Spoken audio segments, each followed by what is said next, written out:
ഫാത്തിമാൻ്റെ വീട്ടിലേക്ക് എല്ലാവർക്കും സ്വാഗതം. പോത്ത് ബിരിയാണി ഇന്ന് പെസലായിട്ട് ഞങ്ങൾ ഉണ്ടാക്കണ വലിയ പെരുന്നാളിൻ്റെ ബിരിയാണിയാണ്.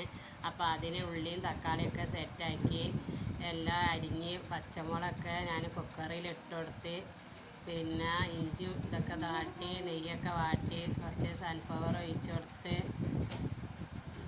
ഇനി വെല്ലുള്ളി അതിലേക്ക് ഇടാൻ പോവാണ്. അതിലിട്ട് ഉള്ളിയും തക്കാളിയൊക്കെ വാട്ടി വേറൊരു കുക്കറിൽ പോത്ത് വേവിക്കാൻ വെച്ചിരിക്കുന്ന അരി കഴുകി വെച്ചിട്ടുണ്ട്. അരി ഉള്ളിയും തക്കാളിയൊക്കെ വാട്ടി ഇനി തക്കാളി ഇടാൻ പോവാണ്. തക്കാളി ഇട്ട് അതിൽ പോരാത്ത എല്ലാ മസാലകളും ചേർത്തിട്ട് ചപ്പും പൊതിന അതിനെ വിട്ട് പോത്ത് അതിലിട്ടു. പോത്തിറച്ചി അതിലിട്ട് വേവിച്ച് സെറ്റാക്കി പോരാത്ത കറി മസാല ഒക്കെ ഇട്ട് കൊടുത്ത് ഒക്കെ വേവിച്ച് ഇനി ഞങ്ങൾ കുക്കറൊന്ന് അടക്കാൻ പോവാണ്. ഇഷ്ടപ്പെട്ടാൽ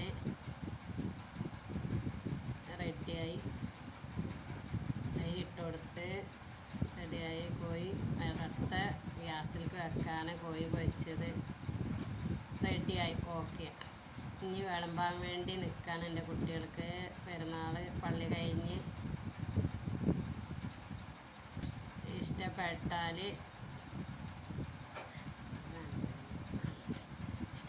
ലൈക്ക് ചെയ്യുക. അസ്സലാമു അലൈക്കും.